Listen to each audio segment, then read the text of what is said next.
Hello everyone, welcome to CLAT prep. आज है 10th of the June 2025 और जैसा कि आपको पता है हम डेली न्यूज़ एनालिसिस करते हैं, फैक्चुअल एनालिसिस करते हैं और उसके साथ साथ 20 क्वेश्चंस की प्रैक्टिस भी करते हैं। तो चलिए उसी सीक्वेंस को कंटिन्यू करते हैं। आज कौन सा डे है? तो आज है 10th of the June.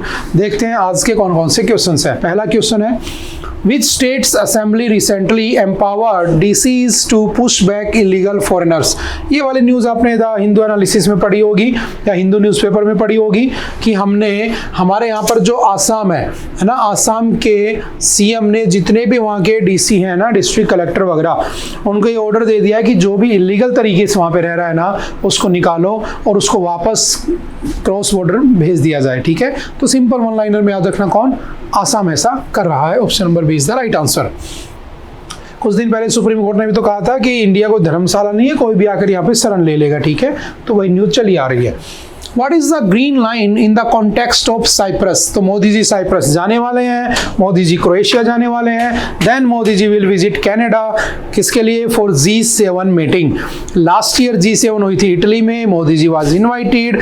This year इस साल कहाँ हो रही है? कनाडा में, but Modi ji was not invited. Modi ji मतलब इंडिया, क्योंकि वो प्राइम मिनिस्टर रिप्रेजेंट कर रहे हैं हमें। तो इस बार भी कुछ प्रेशर हुआ, कुछ बहुत सारी बातें बनी और कनाडा के प्राइम मिनिस्टर ने हमें इन्वाइट कर लिया, तो मोदी जी वहाँ जाएंगे। जाने से पहले वो साइप्रस होते हुए जाएंगे। क्यों? क्योंकि साइप्रस से किसकी लड़ाई है? टर्की। और टर्की ने जब ऑपरेशन सिंदूर चल रहा था तो उसमें पाकिस्तान को क्या दिए थे? ड्रोन्स वगैरह सप्लाई किए थे। ठीक है, जबकि वहाँ जब अर्थक्वेक आते हैं तो हम उनकी हेल्प करने के लिए पहुंचे थे, ऑपरेशंस किए थे हमने।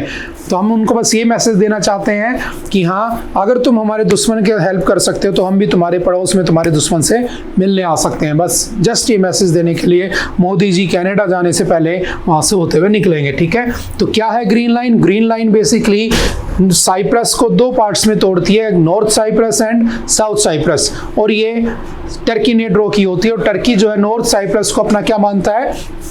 एक अलग ही देश रिकॉग्नाइज करता है। ठीक है, उसके अलावा कोई नहीं करता है। Next, in which year did Turkey launch military intervention in Cyprus? कब किया था? जिससे उन्होंने उस आइलैंड नेशन के दो टुकड़े कर दिए थे। तो याद रखना 1974 में एक बना था नॉर्थ साइप्रस, एक बना था साउथ साइप्रस। ठीक है, ये आज हमने एडिटोरियल में भी डिस्कस किया था। Next, in which year was VVPAT voter verifiable paper audit trail first used in an election in India? तो पहली बार वीवीपैट कब आया था? 2013 में। याद रखना, वीवीपैट क्या होता है कि जब आप ईवीएम में वोट डालते हो तो अगर इस बात का डाउट रहता है, हमने पढ़ा था ना राहुल गांधी वाली न्यूज, आज बस वही उसी न्यूज से उठाया हुआ क्वेश्चन है। तो उसमें ये होता है कि किसी को डाउट रहता है कि मैंने वोट तो डाला था, किसी को चला गया किसी को, तो बगल में हमने वीवीपैट लगा दी 2013 में और कह दिया कि उसमें एक पर्ची निकलेगी, है ना, जिसके अंदर ये प्रूफ रहेगा कि मैंने जिसको वोट डाला था उसी के नाम की पर्ची आ रही है। ठीक है, तो 2013 में इसका इंट्रोडक्शन होता है। चलते next, AI powered facial recognition and gesture analytics system was installed at which shrine? किस पवित्र जगह पर इसने पूछा कि जो आपके AI से पावर्ड आर्टिफिशियल इंटेलिजेंस वाले फेशियल रिकॉग्निशन सिस्टम लगाए गए हैं? तो याद रखना वैष्णो देवी टेम्पल में, जो कि कहाँ पर है? जम्मू कश्मीर। ठीक है, सिंपल सा याद रखना। What is the primary function of VVPAT system? क्या होता है VVPAT? तो याद रखना, to provide a printed verification of the vote cast। जो तुमने वोट डाला था उसके एक प्रिंटेड फॉर्म में प्रूफ दे देता है कि हाँ भाई, जिसको डाला था उसी के नाम पे पर्ची कट गई है। ठीक है, सिंपल सा ध्यान रखना। Next, The Axiom 4 mission with Indian astronaut Subhanshu Shukla was rescheduled to which date? कब reschedule हो गया? तो याद रखना इसको कल किया जाएगा आज की जगह, क्योंकि बैड वेदर की वजह से, यानी कि मौसम खराब होने की वजह से इसको बढ़ा दिया जाता है। The base year for the India GDP, जो हमारा ग्रोस डोमेस्टिक प्रोडक्ट है, उसका जो base year and other economic indicators will be revise to which year? तो याद रखना 2023-24। Option number B is the right answer. Simple one liner में याद रखना, GDP क्या होती है? Gross domestic product. जो पैसा एक लिमिटेड एरिया के अंदर, है ना, विद इन सम टेरिटरी, ठीक है, within some time period, जो पैसा जनरेट होता है उसे हम क्या कहते हैं? GDP कहते हैं। ठीक है, ग्रोस डोमेस्टिक प्रोडक्ट।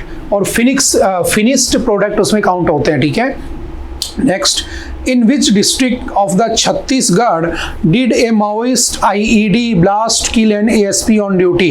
तो कल वाली न्यूज़ थी, ठीक है, आज न्यूज़पेपर में भी थी कि एक ASP होता है, वो एक IED के ऊपर गलती से पैर रख देता है और उसकी डेथ हो जाती है। तो कहाँ पर? तो सुकमा डिस्ट्रिक्ट में, जहाँ पर आपके माओइस्ट फैले हुए हैं, नक्सलवादी जहाँ पर फैले हुए हैं, ठीक है। हमने पढ़ा है कई बार परमानेंट सेटलमेंट और वो सब नक्सलवादियों के बारे में। Next, in which Indian port city did a Singapore flagged container ship catch fire. तो कल ये भी पढ़ा होगा आपने कि कोची पोर्ट के ऊपर, है ना, कल की न्यूज़ है तो आज के न्यूज़पेपर में भी है, जो आपका कोची, है ना। देखो आजकल, पहले क्या होता था, न्यूज़पेपर छपते थे रात को 10 बजे, ठीक है, तो कल जो हुआ है ना वो अगले दिन न्यूज़पेपर में पता चलता था। तो आज जो हम पढ़ रहे हैं ना वो कल रात की 10 बजे तक की खबर होती है मैक्सिमम। लेकिन आजकल सोशल मीडिया का ज़माना है, तो ये न्यूज़ मैंने कल ही देख ली थी, ठीक है। तो अगर रात के 10 बजे बाद भी हुई होगी तो मुझे पता तो होता है, लेकिन वो छपेगी कब? अगले दिन अखबार में प्रिंट होती है, समझ गए।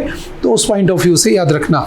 तो सिंपल सा, कहाँ पर हुआ है ये? तो कोची पोर्ट में एक कंटेनर आग पकड़ लेता है, ठीक है। तो सिंपल वन लाइनर के क्वेश्चन, और कुछ नहीं है, ठीक है। पोर्ट्स हमने कई बार पढ़े हैं। वन नेशन वन पोर्ट लाने की बातें हो रही हैं, हमारे जो सर्बानंद सोनोवाल हैं, minister of ports and shipping, वो लेकर आने वाले हैं। Which state saw violent protest after leaders of the group Arambi Tengol were detained? तो ये भी आपने देखा होगा, मणिपुर। मणिपुर में क्या लगा हुआ है? President rule. और प्रेसिडेंट रूल का आर्टिकल कौन सा होता है? आर्टिकल 356, ठीक है। तो मणिपुर में फरवरी महीने से प्रेसिडेंट रूल चला आ रहा है। सबसे ज्यादा मैक्सिमम टाइम प्रेसिडेंट रूल भी मणिपुर में लगा है, ध्यान रखना। सबसे कम छत्तीसगढ़ और तेलंगाना में लगा है, ठीक है। इनमें आज तक नहीं लगा है, ठीक है। प्रेसिडेंट रूल का आर्टिकल 356, हम इसके बारे में पहले डिटेल्ड एनालिसिस कर चुके हैं, तो थोड़ा सा आगे बढ़ जाते हैं, ठीक है। Where was the Spiritual and Wellness Summit 2025 held in Madhya Pradesh? तो सिंपल वन लाइनर में याद रखना, स्पिरिचुअल एंड वेलनेस समिट कहाँ पर हुई है? तो उज्जैन, ठीक है। Option number B is the right answer. Which states public health lab developed India's first FLA diagnostic kit? तो किसने बनाया है? तो सिंपल याद रखना, Maharashtra. Option number D is the right answer. Which organizations are leading the AI RAM ethical AI initiative in India? तो simple याद रखना, AI RAM ethical initiative कौन उसको लीड कर रहा है? DRDO, आप जानते हो, defence research and development organisation, ठीक है।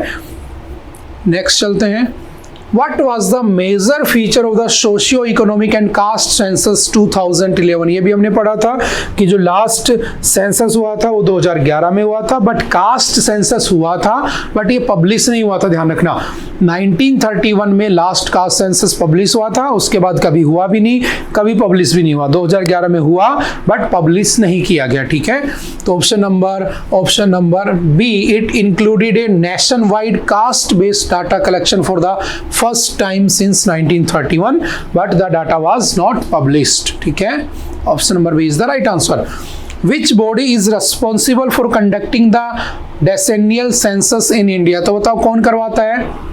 तो याद रखना, registrar general and census commissioner of India इसको कंडक्ट करवाता है। पहली बार 1881 में हुए थे ऑफिशियली, लॉर्ड रिपन ने करवाया था। Lord Ripon was the viceroy at that time. और उसके बाद हर 10 साल में सेंसस होता है, ठीक है। 2021 में नहीं हुआ था due to COVID. Who is responsible for the design and the development of EVMs used in Indian elections? कौन बनाता है EVM?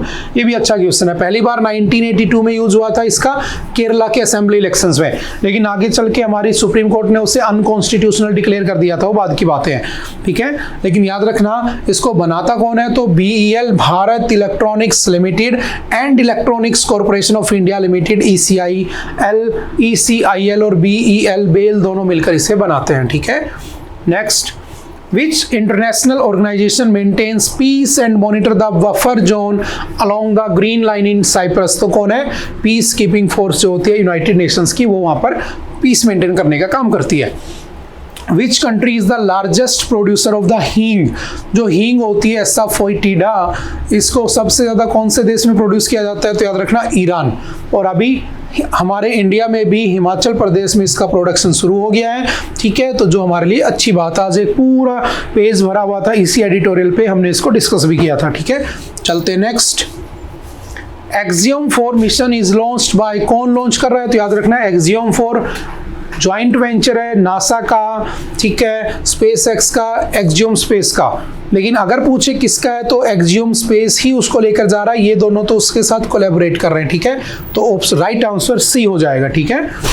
और इसरो की तरफ से यानी इंडिया की तरफ से शुभांशु शुक्ला जा रहे हैं। ओके, आई थिंक आज के लिए इतना ही था। आई होप कि आपको बातें समझ में आई होंगी। फिर भी अगर कोई डाउट रहता है तो आप आकर पूछ सकते हैं, मिल सकते हैं एनी टाइम। ओके, मिलते हैं दोबारा से फिर कभी। Okay, bye bye, thank you, have a nice day.